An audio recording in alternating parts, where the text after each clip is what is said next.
P. Rhodes founded Sloan Kettering, and he did it on the scientific model. He wanted to make cancer research very scientific. However, the scientific model only tests for one variable at a time. Gerson therapy uses hundreds of variables. Therefore, science is not equipped to test the Gerson therapy. How many people are dying in the hospitals every year because of hospitals like this? In a paper I wrote called Death by Medicine, that then I expanded into Death by Modern Medicine, I found that 784,000 people are dying annually prematurely due to modern medicine. And these are statistics from peer-reviewed journals and government databases. I see the Gerson therapy as the antidote to our chemically damaged bodies and environment. And then I met Dr. Stephen Barrett, who is highly regarded by the medical establishment as an authority on health fraud. I don't believe there's any evidence that any diet will affect the course of any cancer. Take the Gerson therapy, for example. Gerson was a physician who claimed that he could cure cancer with diet and a number of other methods. There's absolutely no scientific evidence that he's cured anyone. Dr. Barrett is also an author, and his work is widely distributed to colleges and universities. There are testimonials. There are some people who've been tricked into thinking that it worked for them, but some of them may not have had cancer. Some of them were not adequately studied. The Gerson Clinic has not had any systematic follow-up. It's all smoke and mirrors. The Gerson therapy is not a large part of the marketplace anymore. There are actually hundreds of places that offer treatment. Gerson is of historical interest because he was one of the big names in cancer quackery. We collect information from the internet, from clinic literature, from patients. We get patient stories. We see what the proponents of the various methods write. We look at the claims. We try to see if they make sense.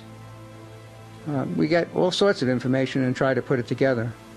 Have you ever interviewed any of the Gerson therapy patients that claim they've been recovered? I've never interviewed any Gerson patients. It really is pointless because you can't tell from an interview what took place. I've looked at a few patients treated by other doctors. A few patients treated by other doctors, but not doctors practicing the Gerson method.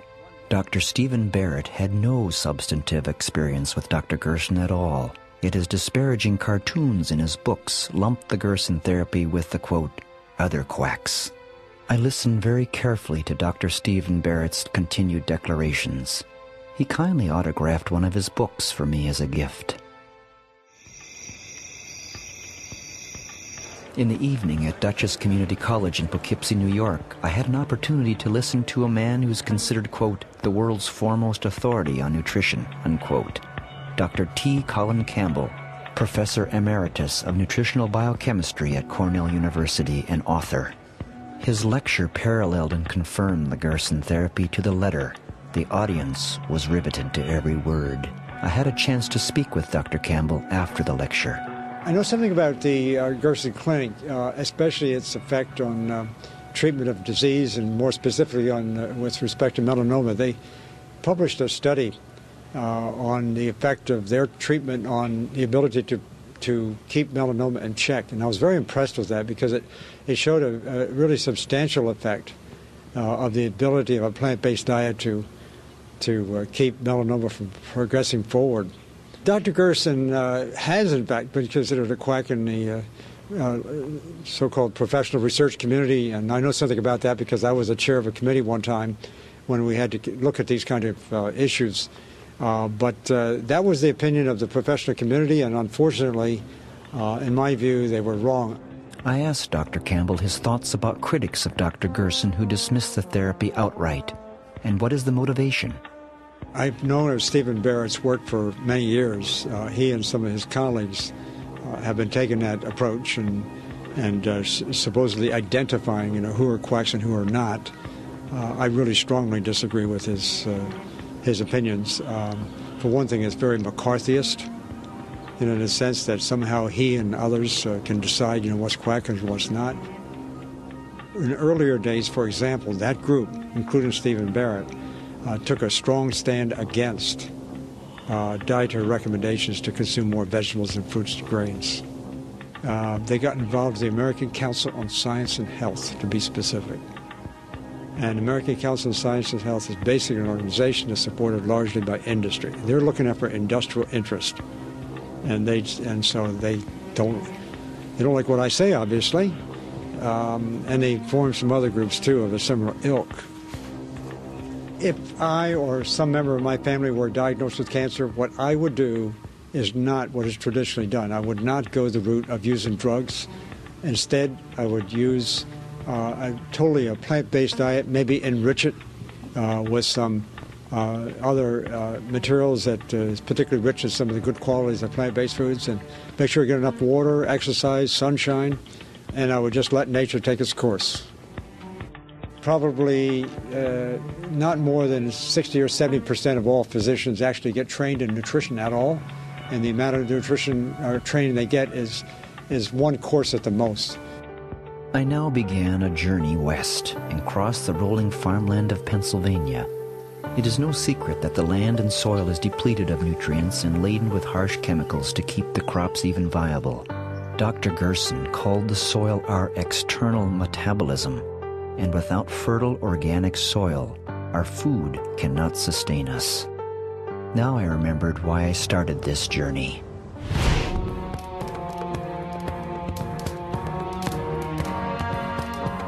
It is a scientifically verifiable fact that the Gerson therapy cures cancer as well as almost every other chronic degenerative disease. Was this statement ringing true? I needed more evidence. I wondered if a clue could be found here. No matter what our walk in life is, eating is a common thread to everyone. Unfortunately, only about 2%, less than 2% of the individuals in this country know where their food comes from, since we've gotten away from our agrarian roots.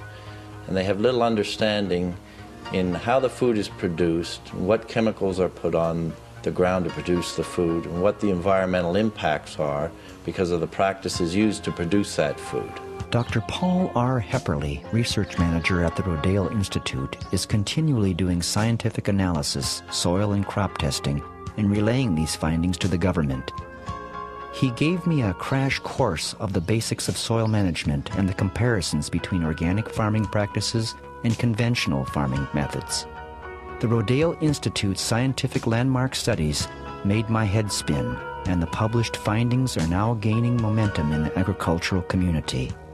The negative impacts of conventional farming practices, including genetically modified foods, turn my stomach inside out. It has now become a race against time, for the cumulative negative impacts of conventional farming has diminished the soil appreciably, to the point of clearly becoming a leading factor as to how healthy we are as a society. Our moods, our weight, even our personal relationships, as well as crime, drug addiction, and mental illness, can be traced right back to what Dr. Gerson called our external metabolism. Steve, you asked me whether these chemicals that are in agriculture are poisoning us, and I believe that definitely is the truth. We're getting poisoned, and this also correlates with the increasing cancer rates. The epidemics in degenerative disease are very much associated with environmental problems that we're experiencing, and I think it's no accident that this is happening in this way. Dr. Max Gerson was one of the most intuitive minds in the medical field that we've had in my lifetime. And I believe that actually if we had gone to the nutritional model for disease rather than the chemical germicide type of model, that we wouldn't be in the sad state of health that we're in presently. I was referred to another expert on nutrition. Why was the American Medical Association so opposed to the Gerson therapy? I think all the medical associations were opposed to the Gerson therapy. Here comes a new approach, a nutritional approach, an effective approach. The medical pharmaceutical industry, if it even wants a cure for cancer, since there's so much profit in this disease,